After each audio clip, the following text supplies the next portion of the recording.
ഭാഷ.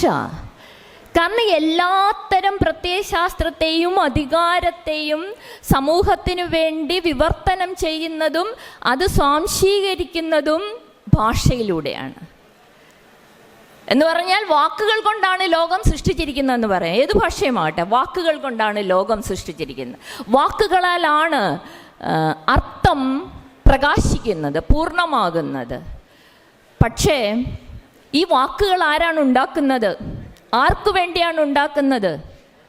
വാക്കുകൾ ചേർന്നുള്ള ആശയങ്ങൾ ആരാണ് ഉണ്ടാക്കുന്നത്? ആർക്കു വേണ്ടിയാണ് ഉണ്ടാക്കുന്നത്?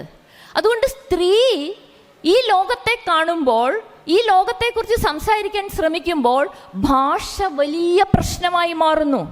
ഇതെൻ്റെ ഭാഷയല്ല എന്ന് തോന്നുന്നു. എന്നെ പ്രതിനിധീകരിക്കുന്ന ഭാഷ അല്ല എന്ന് തോന്നുന്നു. ഇതെൻ്റെ ബൗദ്ധിക വിചാരങ്ങളെ പ്രതിനിധീകരിക്കുന്ന ഭാഷയല്ല എന്ന് തോന്നുന്നു. ഇതെൻ്റെ വികാരത്തെ പ്രതിനിധീകരിക്കുന്ന ഭാഷയല്ല എന്ന് തോന്നുന്നു. ഇത് അങ്ങനെയാണ് അന്യവൽക്കരിക്കപ്പെടുന്ന ഒരു സ്ത്രീ സ്വത്വം ഉണ്ടാകുന്നത്.